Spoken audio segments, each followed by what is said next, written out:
Alors, prêt pour la ruée vers l'or? Bonjour et bienvenue à tous, j'espère que vous allez bien. Alors moi je suis Amélie et je suis ravie de vous retrouver aujourd'hui pour ce nouveau webinaire Investui. Alors quelques petites informations avant de démarrer, donc de plonger dans le vif du sujet.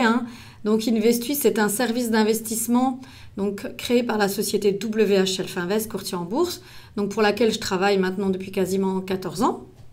Alors au-delà de mes fonctions de support technique opérationnel aux clients, j'ai le plaisir depuis 2020, création du service d'investissement, de participer au développement d'Investui.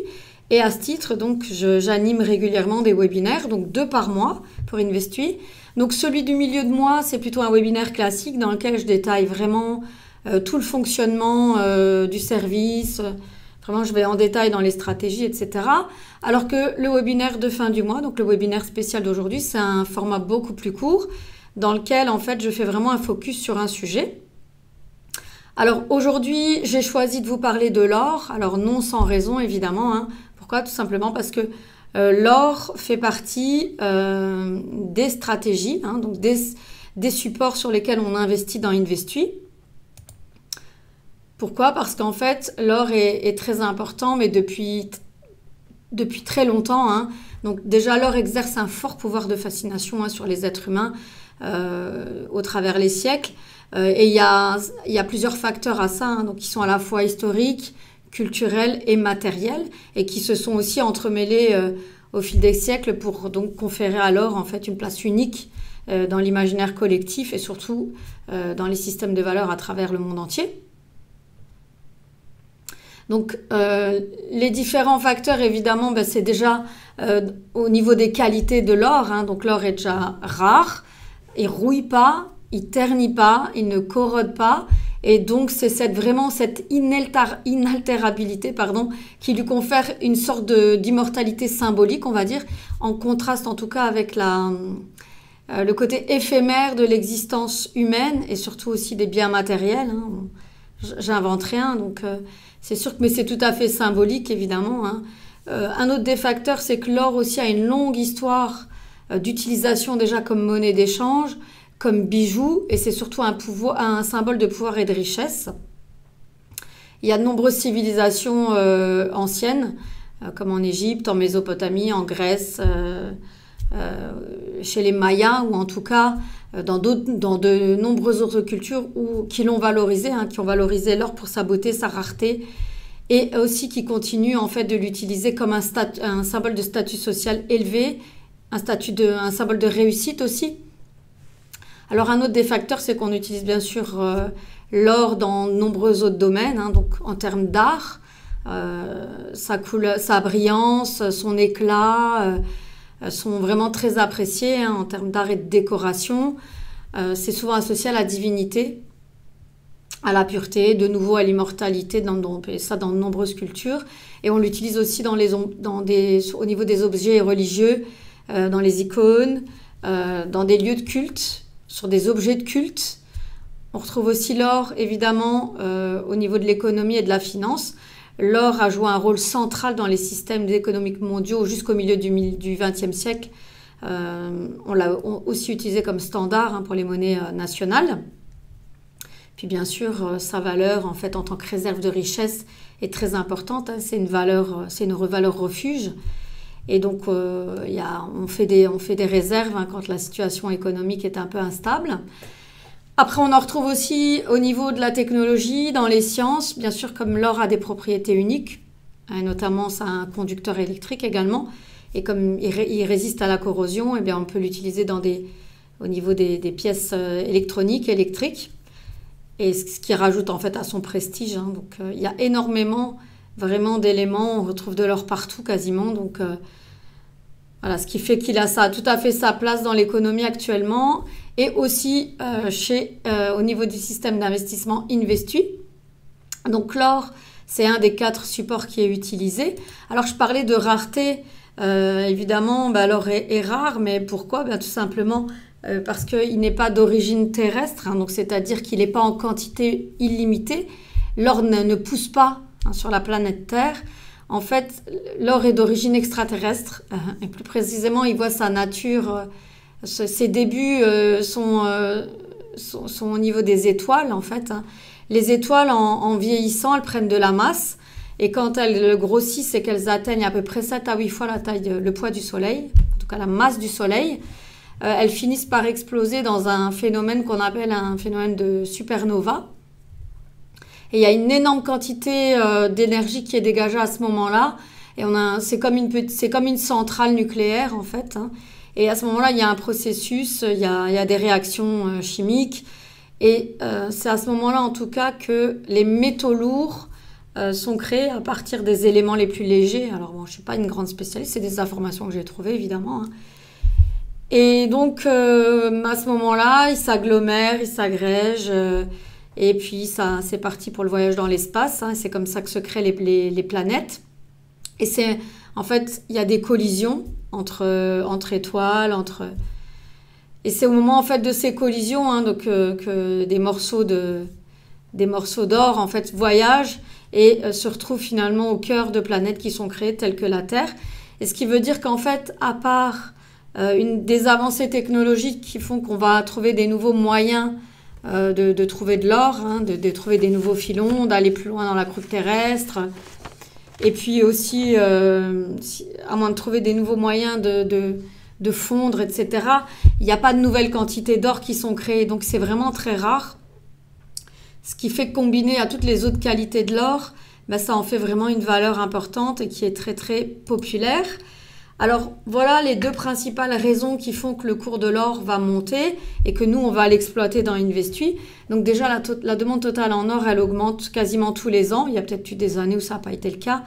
Mais en tout cas entre 2022 et 2023 il y a encore une augmentation pour amener en tout cas la demande totale en or en 2023 à 4450 tonnes. Donc c'est énorme, hein, et donc, comme je le disais, hein, on retrouve tous les éléments que j'ai cités auparavant. Voici toutes les utilisations qu'on peut faire de l'or. Donc, dans les bijoux, en tant que réserve, dans la technologie, et puis bien sûr les investissements.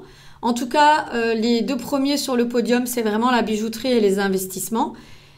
Et ce qui fait qu'en fait, on peut repérer des comportements avec ces deux utilisations-là et qu'on va utiliser dans Investui. Alors, effectivement, la bijouterie et les investissements sont les plus gros demandeurs d'or, mais pas n'importe quand. Donc, c'est notamment à des moments précis dans la semaine et qui fait que nous, avec Investui, on va utiliser ça dans une des stratégies. Donc, juste pour rappel, avant de continuer, Investui donc, existe depuis janvier 2020, comme j'expliquais. Donc, à la fin du mois de juin, donc les résultats de fin juillet ne sont pas encore finalisés, hein. Donc à fin juin, et ce depuis janvier 2020, on est à 74% net de frais, donc pour un compte futur à 25 000 € en risque modéré.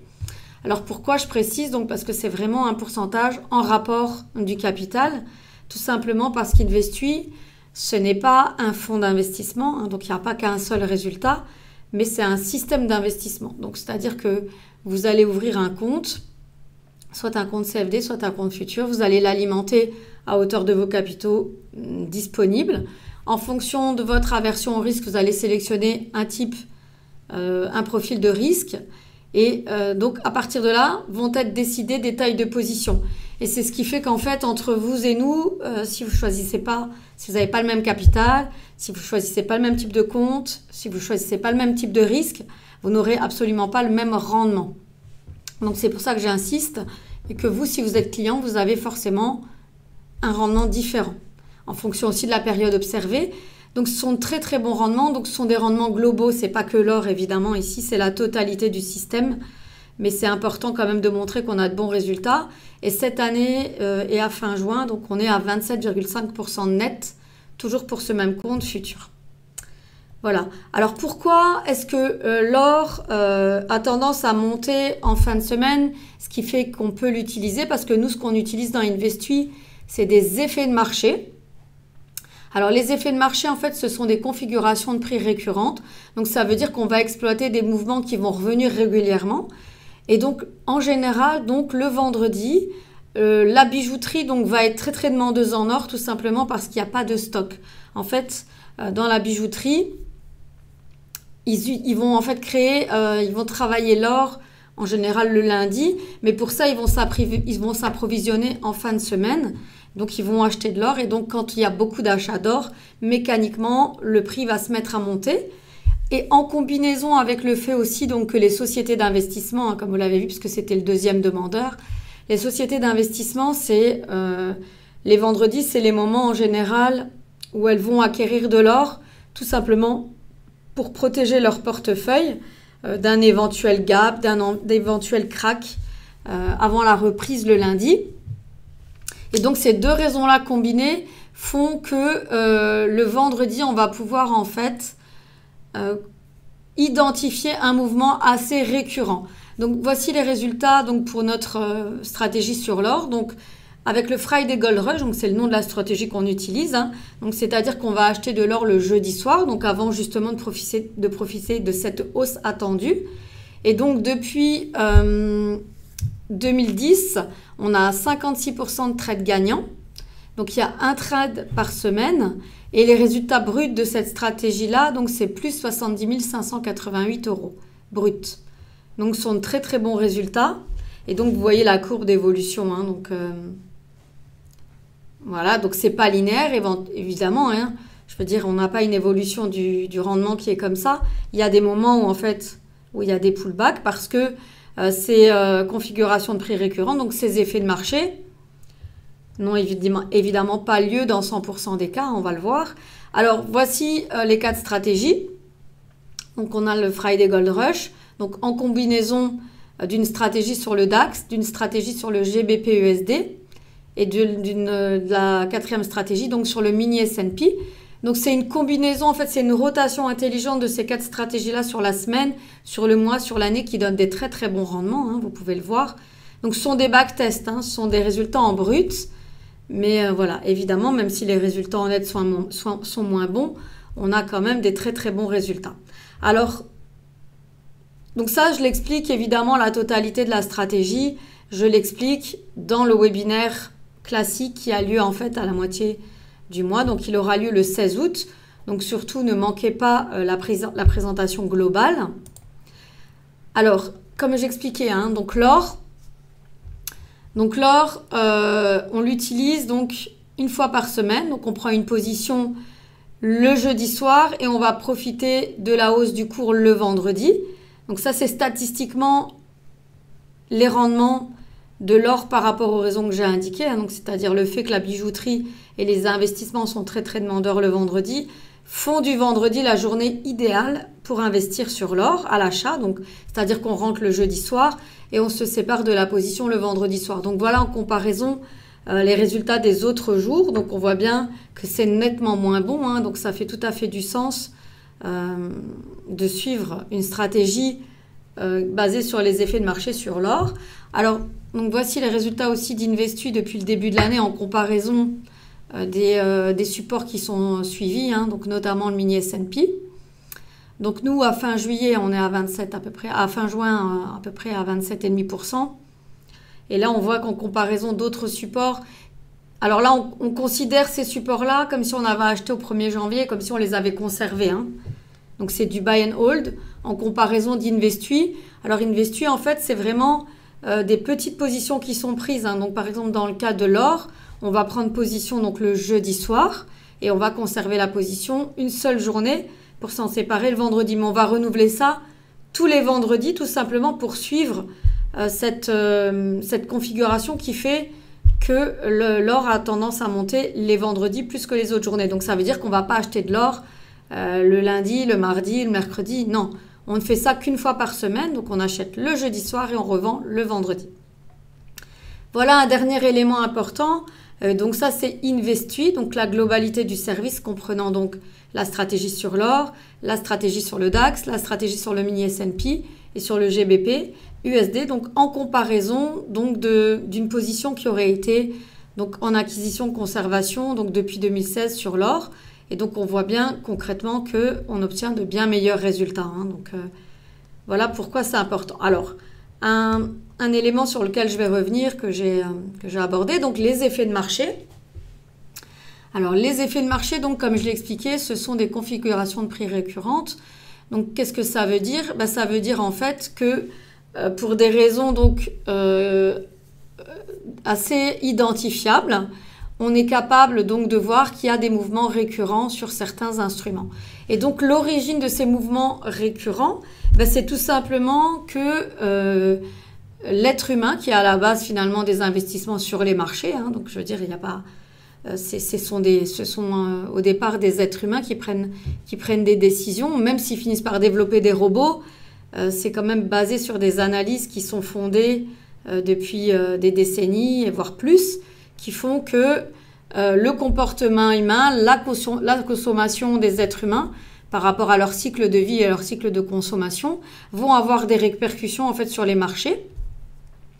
Et c'est des éléments qui vont finir par s'identifier sur les marchés, donc par des hausses ou des baisses à des moments précis sur certains instruments. Alors il ne s'agit pas du tout de quelque chose qu'on a inventé, hein. Donc les effets de marché, ce sont des éléments en fait qui sont scientifiquement prouvés. Il y a beaucoup de scientifiques et de chercheurs qui ont passé une partie de leur vie à mener des études sur les effets de marché. Donc il y a quelques petites études sur notre site internet, hein. Vous allez retrouver des liens actifs que vous pourrez cliquer.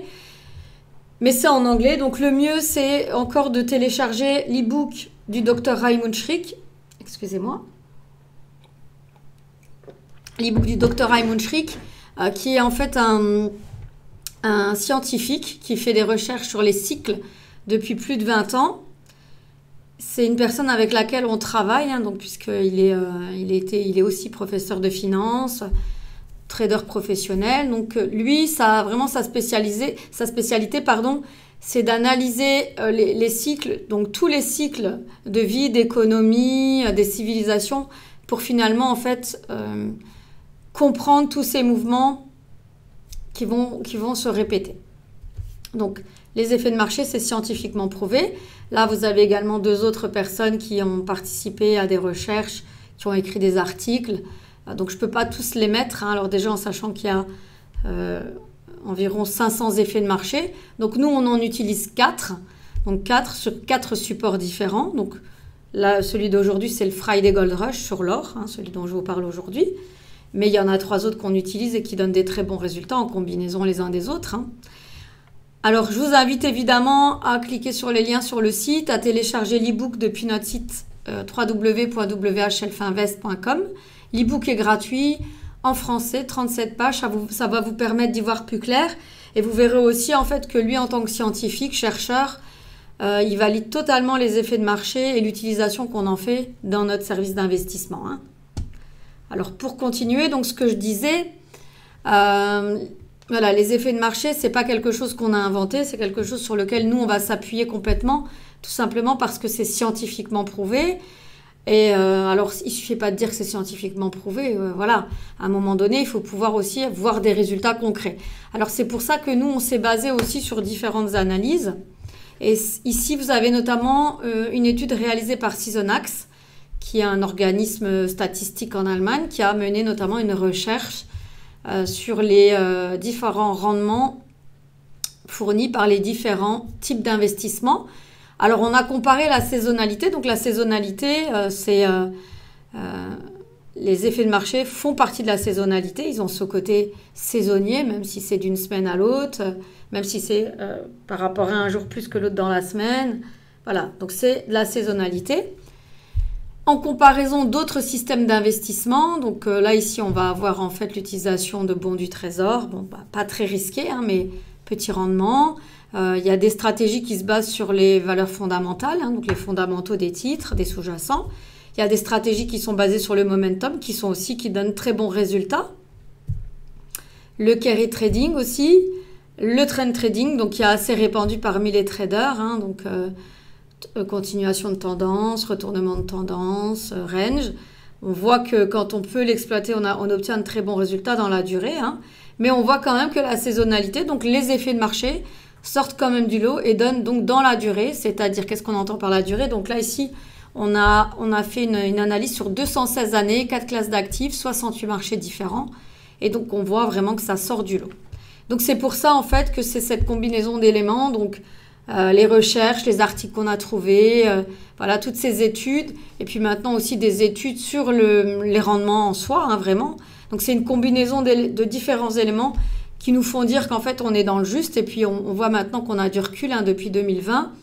Alors on a de très bons résultats. Alors comme je l'expliquais, hein, bien sûr, les effets de marché, c'est pas de la magie, hein, c'est pas une boule de cristal, c'est juste que tous les éléments combinés, les analyses statistiques qu'on a pu mener depuis plus de 10 ans, nous montrent qu'on obtient 58% de trades gagnants depuis 2009, donc en moyenne, et ça continue en fait, hein, c'est-à-dire que ce 58%, ce pourcentage, il est assez constant, donc c'est ce qui fait qu'on peut toujours se baser dessus.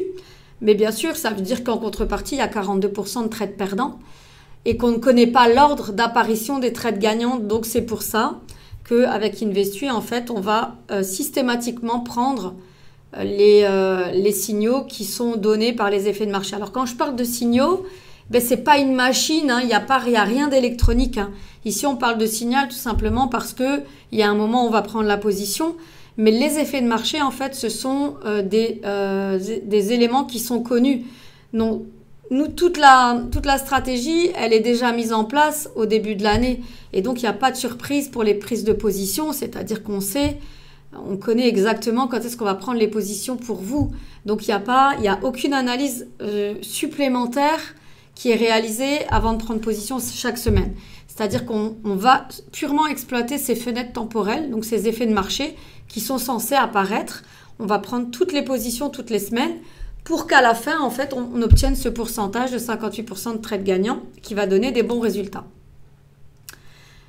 Voilà, donc il y a d'autres éléments aussi qui nous font dire en tout cas qu'avec Investuy, on obtient des bons résultats. Ben, c'est parce qu'on sait aussi qu'on n'a pas depuis le début pas 2 années perdantes et que chacune des stratégies a plus de 50% de trades gagnants toute seule. Par contre, c'est vraiment la combinaison des 4 stratégies ensemble qui donne vraiment des bons résultats. Donc je rappelle, 74% depuis le début 2020, qui est le début du système d'investissement. Donc c'est une très bonne performance, hein, en sachant qu'un fonds d'investissement voit sa performance plutôt autour de 8-10%. Avec Investuy, déjà, on est systématiquement au-dessus de 12% à l'année, donc en moyenne, évidemment. Donc, c'est un très bon résultat. Donc, si vous voulez connaître toute la stratégie globale, parce qu'ici, c'était juste un focus sur l'or, mais si vous voulez connaître toute la stratégie globale et l'exploitation des 4 effets de marché ensemble, surtout n'hésitez pas à vous inscrire à mon prochain webinaire. Donc, il aura lieu le 16 août à 14 h. Donc, vous allez pouvoir retrouver le lien d'inscription, en fait, dans la description de la vidéo ou sur notre site. Donc, surtout, n'hésitez pas à vous inscrire. Et là, ça sera un webinaire dans un format beaucoup plus long et dans lequel, en fait, je vais donner toutes les informations et je vais revenir vraiment sur les 4 effets de marché de façon très, très précise. Voilà, donc merci d'avoir suivi le webinaire et puis je vous dis à très, très bientôt pour le prochain. Donc voilà, bonne journée à tous et à bientôt.